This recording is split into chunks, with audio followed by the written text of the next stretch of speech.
Hello there, kia ora. One of my favourite fictional generals once said, "Hope is like the sun. If you only believe it when you can see it, you'll never make it through the night." Which is one of the reasons why I'm really hesitant to make this video, because I know I'm going to be blocking out the sun for a few people in terms of hopes that they might have. You see, I'm going to be talking to you about the petitions that are cropping up to force this government into a vote of no confidence and have them removed, because that's just not going to happen for a couple of reasons. For a start, there are only two people in the entire world that have the authority to be able to dissolve Parliament unilaterally on their own. One is holed up somewhere in a castle in the UK using herbs to fight cancer, and the other is our Governor General.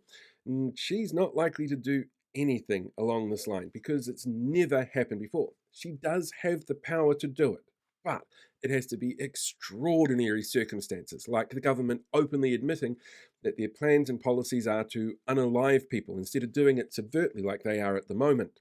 So it is not an option that is going to be taken anytime soon, because it would throw the country into a huge amount of disarray. The petitions themselves, though, are also kind of fascinating, because I've seen four of them pop up so far, two of them on websites like change.org, and they just, well, they're not going to have an impact for a couple of reasons. First of all, the only petitions that Parliament actually accepts go through the parliamentary website or on paper, but you have to check with the clerk of the House first to make sure that you can amalgamate the two. And that can be a fair bit of work that goes on there.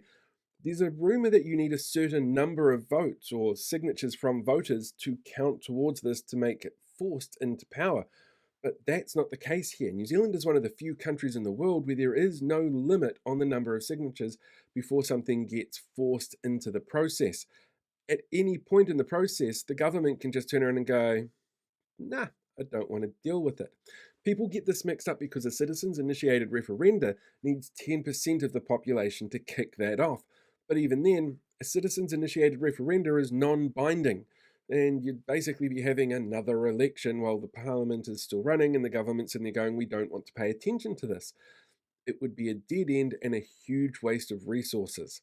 When a petition is put into Parliament, MPs don't have to accept it, they don't have to endorse it.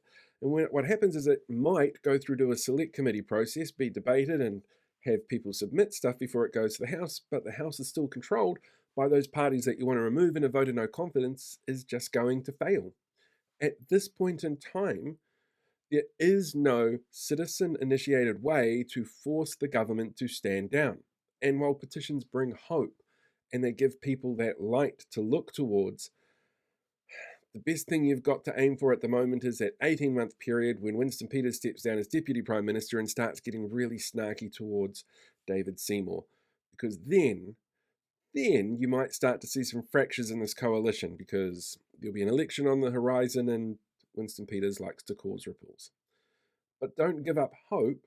Keep fighting. Make sure you submit on any laws you don't like. Tell people what are going to happen with the law changes and the effects that it has on you and people around you. Make sure you talk to people about what's going on and encourage everybody to get out there and vote at the next election, because that's when we really get a chance to have our say. It's when you get a chance to make a difference and bring some hope to people.